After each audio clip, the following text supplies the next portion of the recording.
Okay, so my friend Albert has this crazy bike.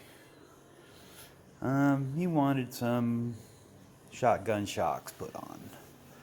And now if you look closely, you can see it's in an Evo style. So that means basically the shocks are also going to be an Evo style. And as you get closer, you can see regular loops on that end, same as at this end.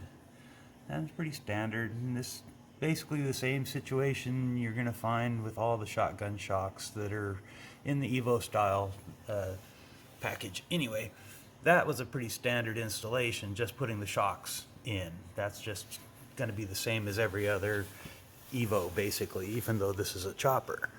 But it's pretty straightforward. They're all right there. And as you come around, though, you start to think, okay, well, where the heck am I going to put that compressor? It's not a big compressor, but it's not a small compressor either. So it's like, well, initially I'm thinking this is going to be my pocket right here. And I'll just stick her in there and she'll be all good. Wrong. Way too big. So another thought is maybe we can just tuck her. We're doing a whole bunch of work on this girl, so we got room back here. Maybe we can fit her behind the rectifier. But you know what? No, you can't really. And there's just not enough room. And if he hits a curb or hits a speed bump or something like that, he's going to rip that thing right out of there. There's just no place to put a compressor. And so where do you put a compressor? Oh, what's this? He's got a 3-inch BDL open belt drive. Let's go see what happens when you put a compressor in it. Look at that. Fits right in there. And this is bolted in. This took a little bit of practice, and you can do this. Just use duct tape to get it in position initially. And then, well, you know what? Let's go ahead and let me show you what I'm working with here. Alright, so let's see what we got here. Now, this is solid billet.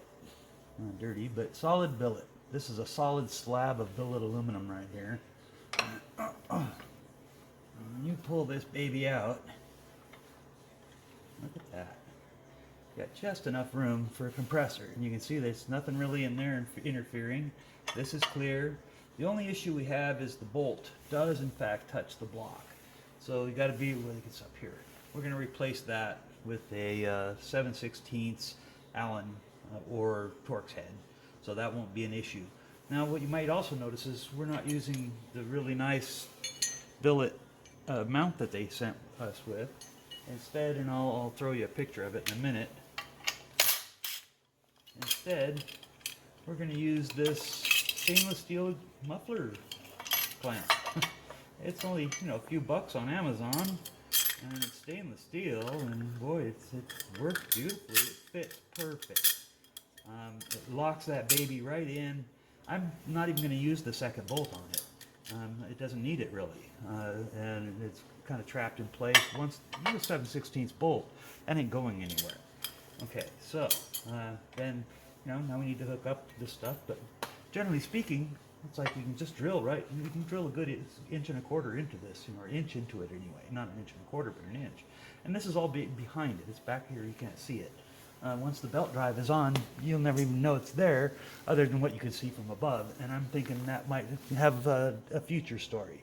So, just a thought, and then I'll throw you a picture of this clamp so that you can check it out later.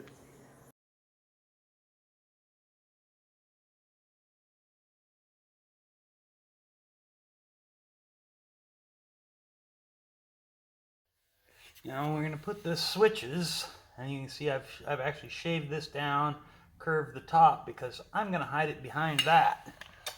Normally it goes down under here, but this has got the key and everything. It ain't going to work.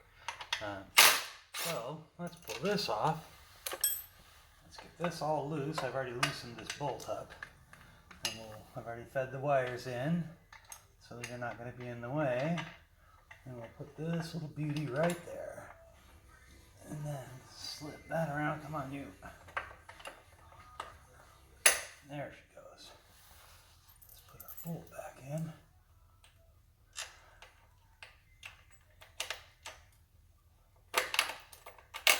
And we're golden.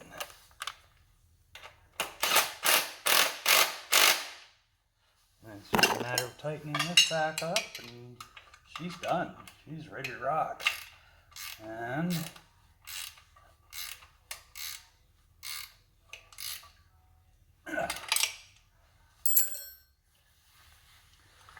let's see, we're going to plug her in. This is what would happen. First we got to hook her up.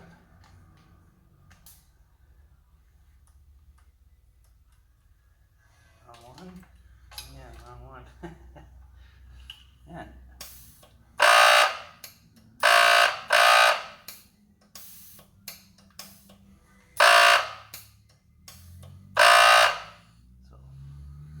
So we got the buttons in place, or the switches in place. Now it's just a case of tying all this stuff up and making it look better. We'll zip tie most of it. So I don't know what else there is really you can do at this point. Okay, so we can see now that the switches are all in place. They're wired in. They're ready to go. Compressor's all hooked up, wired in, plumbed in. Now we're going to come back here and we're going to figure out what the heck we're going to do with that diverter. And there it is, our distribution block, or whatever you want to call it. What I decided to do, and you can only see it from the back really, is I just mounted it to the top. I took half of the original holder.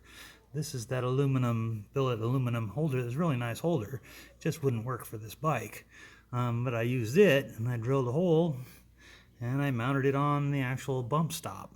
Now this is on the block that stops the bump stop, but what it's going to do is it's going to allow that to be a solid mount, and with the original mount, with the original aluminum mount, the other half of it, it's right here, that'll just go in my pile of miscellaneous brackets and junk.